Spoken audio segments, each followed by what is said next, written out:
Saya ingin bertanya, apa perbedaan gibah dengan curhat? Ini pertanyaan yang sangat bagus sekali nih ya. Kadang-kadang tuh orang suka bilang, saya nggak gibah kok, saya cuma lagi curhat aja, gitu ya. Padahal ya gibah-gibah juga gitu.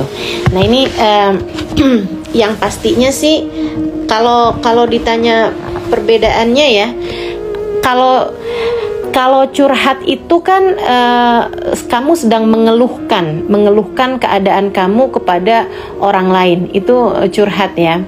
Mengeluhkan apa yang terjadi sama kamu kepada orang lain gitu. Dan curhat itu boleh-boleh aja selagi tidak ada unsur ghibah di situ.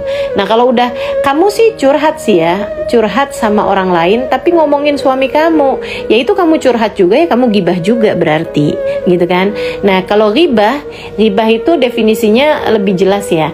Nabi Muhammad SAW menyampaikan tentang definisi ghibah, "Dzikrak akhakal muslim bima yakrah." Kata Nabi Muhammad, ghibah itu adalah dengan kamu menyebutkan sesuatu tentang seseorang, orang itu adalah orang mukmin, baik mukminah ataupun baik laki-laki ataupun perempuan ya.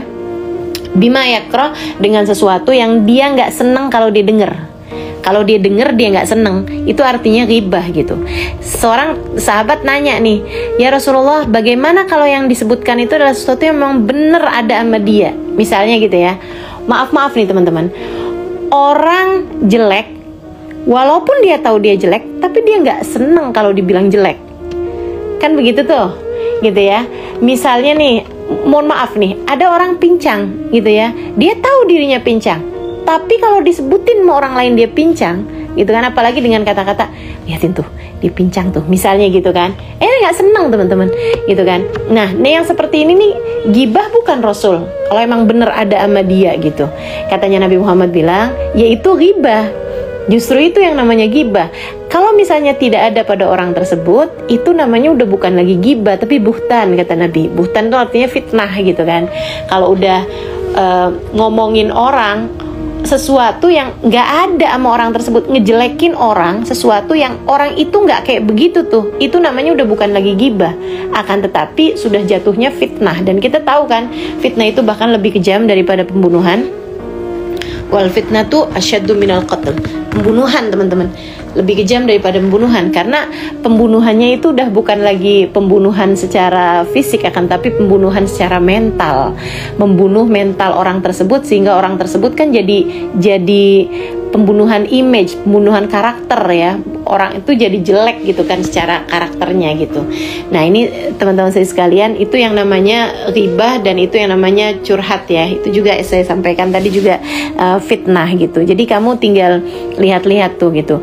Kadang-kadang dalam curhat itu juga ada ghibah gitu ya. Dan dalam ghibah itu juga kadang-kadang tujuannya bisa jadi juga curhat gitu. Nah, apakah hukumnya nih? Kalau ghibah tentu saja haram. Sementara kalau curhat itu bisa jadi tidak haram kalau tidak ada unsur ghibahnya. Nah, kalau ada unsur ghibahnya itu juga bisa halal, teman-teman. Kalau ada muatan untuk mencari hukum. Misalnya seorang istri yang nanya gitu, Ustadz atau Ustazah, suami saya tuh dia begini, apakah sudah jatuh talak?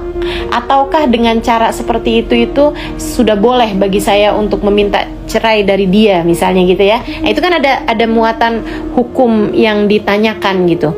Nah, itu kalau yang seperti itu walaupun dia sifatnya curhat, karena untuk menanyakan hukum yang memang sangat diperlukan untuk perempuan tersebut gitu ya, maka itu hukumnya diperbolehkan. Meskipun lebih bagus lagi kalau dia menanyakannya itu dengan, kalau ada pertanyaan seperti ini dari seseorang, itu hukumnya bagaimana. Jadi tidak harus menyebutkan bahwa itu adalah suami dia gitu. Nah, itu seperti itu ya. Jadi itu perbedaan antara curhat sama ghibah tentu saja. Jadi kadang-kadang dalam curhat itu juga terdapat ghibah ya, dan itu tetap haram gitu kan. Dan ghibah itu juga walaupun tujuannya untuk curhat ya tetap haram juga gitu. Mudah-mudahan Allah Subhanahu wa taala bisa menjaga lisan-lisan kita sehingga menjauh dari semua bentuk dosa-dosa insyaallah. Amin ya rabbal alamin.